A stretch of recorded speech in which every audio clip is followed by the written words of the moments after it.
नमस्कार, आप देख रहे हैं न्यूज नेशन 81 और मैं हूं आपके साथ मानवी ठाकुर। चलिए रुख कर लेते हैं देश दुनिया की बड़ी खबरों की ओर। खबर महाराष्ट्र के बीड़ से है, जहां कोमल बसंत भांगे ने एक लिखित बयान के माध्यम से एकीकृत बाल विकास विभाग की 2025 भर्ती प्रक्रिया में हुए घोटाले की जांच की मांग की। इसके बारे में विस्तृत जानकारी यह है कि एकीकृत बाल विकास विभाग के माध्यम से आंगनबाड़ी सेविका पद भर्ती प्रक्रिया लागू की गई थी। कोमल बसंत भांगे ने आरोप लगाया कि केज तालुका के बेलगांव में आंगनबाड़ी सेवक कार्यकर्ता प्रक्रिया में झूठे दस्तावेज जमा करके फर्जी चयन सूची की घोषणा की गई है। वर्ष 2025 बेलगांव में होगा। केस जिला बीड़ में एकीकृत बाल विकास सेवा योजना के माध्यम से आंगनबाड़ी सेविका की भर्ती प्रक्रिया की गई थी। तदनुसार एकीकृत बाल विकास सेवा योजना ने 16 अप्रैल 2025 को पात्र उम्मीदवारों की मेरिट सूची की घोषणा की। घोषित प्रत्याशियों में प्रत्याशी नंबर 1 ऐसे सुब्राव घुले ने 12वीं कक्षा का गलत अंक पत्र तैयार कर उसमें 72.17% की जगह 81.17% अंकित किया गया, जबकि आशा सुब्राव घुले ने वर्ष 2022 से 23 में सहायिका पद के लिए आवेदन किया था और उस समय उनके 12वीं कक्षा के अंक 72.17% दर्शाए गए थे। वसंत सोनवणे की रिपोर्ट।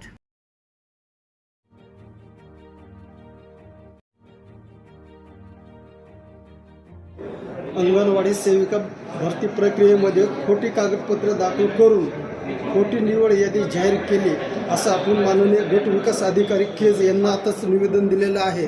तर नेमका कसा प्रकार घडला, काय सांगाल त्याबद्दल आपण?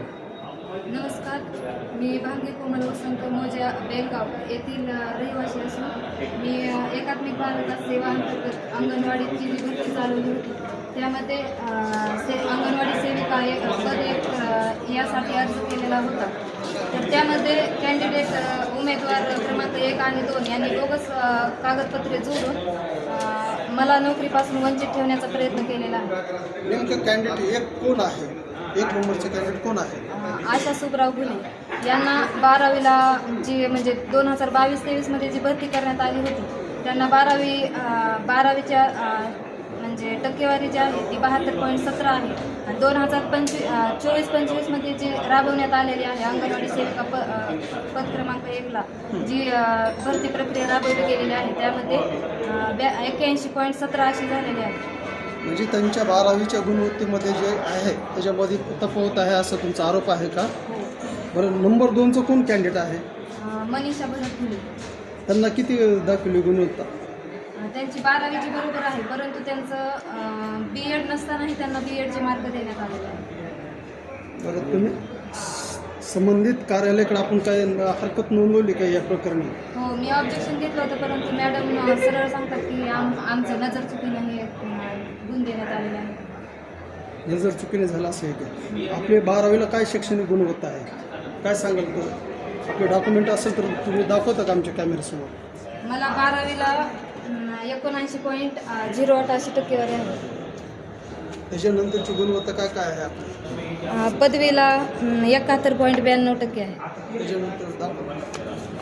डिप्लोमा आहे, ह्याचे तर गुण मला देण्यातच आलेले नाहीत। ITI आणि डिप्लोमा माझ्या अदर क्वालिफिकेशन असतानाही मला एकही गुण देण्यात आलेला नाही।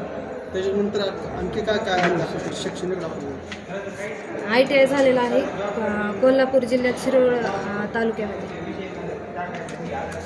आणि MSc देखील आहे माझी, त्याच्यामध्ये मला 100 पैकी 87 गुण आहेत आणि हे यशवंतराव चव्हाण महाराष्ट्र ओपन युनिव्हर्सिटी नाशिकमध्ये मी 3rd इयरला फर्स्ट क्लासमध्ये उत्तीर्ण झालेले आहे।